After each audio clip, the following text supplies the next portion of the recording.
Hello everyone, it's 2009 here. Something that I'm very passionate about is the map of the island of Sodor. For the railway series, I default Audrey's map.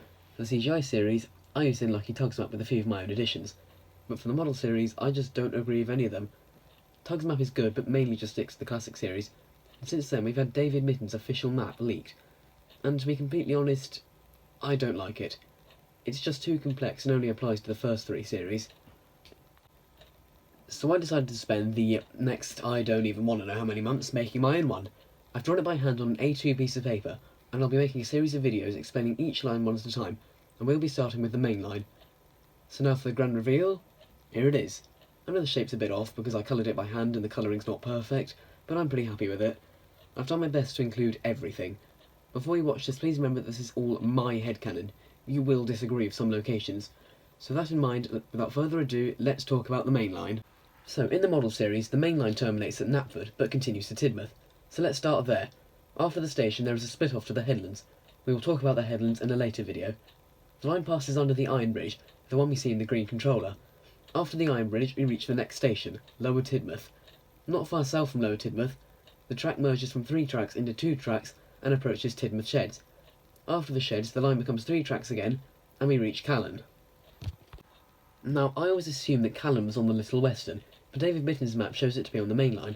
Some more evidence is that Thomas's return journey terminates at Tidmouth, so it would go through Callan, explaining why we see him there sometimes. After Callan, the track goes under the stone bridge, the one we see in Steady Eddie, then merges back into 2 tracks and goes over the harbour line via this bridge here. The line becomes 3 tracks again, goes through the shunting yard before approaching Knapford. After Knapford, we pass the bus depot and the split off for Thomas's line, which we'll talk about in a future video. We pass another junction for the headlands, come under the steel arch bridge, and pass the junction that goes to the lead mine. The line curves, goes through Henry's Tunnel, past the washdown and the dairy before arriving at Crosby. After Crosby is the junction to the loop line. Let's talk about the loop line. There is a split off from both directions. They both come together and pass the field where James had his accident. The line curves and goes into Elsbridge, the junction for Thomas's line. The loop line continues upwards, through the floodlands, and goes over the intersection. The wiki says that these 3 intersections are all the same, and I'm fine with that. The line then curves into Tidmouth. Going back to the main line, the line goes over the viaduct through Henry's Tunnel and arrives at Wellsworth. After Wellsworth is the split off to Edwards branch line. The line goes over Gordon's Hill and passes the secondary junction for the Brendan branch. David Mitten's map does confirm this, but we'll talk about this in a later video. There is another junction for trains coming from the other direction, and the main line approaches Maron. After Maron, the line climbs and eventually approaches Cronk. Now, the Cronk we see in the show is not on the main line, so we'll have to pull from a list of unnamed stations. I settled on this station being Cronk. That has no building, and we see for a single shot and a deleted scene from calling all engines. I like to think that in the model series, Cronk is a good station, meaning that it isn't open to passengers. The Cronk we see in the show, which you'll see in a later video, I've marked south of the town, is entitled to be called Cronk because it is the only one that passengers use. After Cronk is the western split off to the Kildane branch line, which will be covered in a later video. Also after Cronk, one of the 3 tracks in the main line curves off onto the Peel Godred line, which will also be covered in a later video. The line splits off to the second entrance to the Peel Godred branch. The line regains its 3rd track at the signal box just before Neville's Bridge. After Neville's Bridge, the line approaches Kildane. Kildane is also never seen on screen.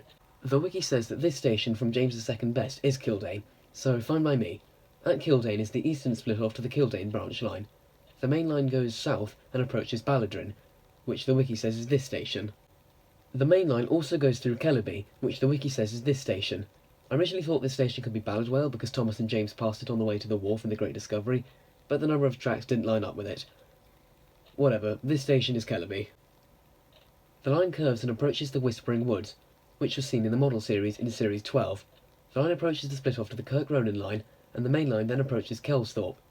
After Kelsthorpe, the line goes past Thorkel's Castle and goes through the airport. The Sam Wilkinson map says that the airport is on a secondary main line near Killabun, but I disagree. There are 3 tracks, meaning that it is on the main line, so I'm going to stick with Tug for this one. The line goes over the suspension bridge before approaching Crovan's Gate.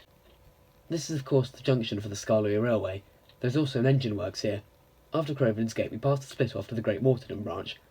The line goes through the dual gauge tunnel and approaches Ballyhoo. Ballyhoo is on a bypass line in the railway series, but that seems to be replaced by Bluebell Valley in the model series. I'm sticking with Tug by saying that this station is Ballyhoo. After Ballyhoo there is an empty stretch of line. There is also another junction to the Great Waterton line. There's a split off in both directions. The line finally terminates at Vicarstown. There is an exchange yard here. We can assume that after Vicarstown the line continues to the mainland via bridge.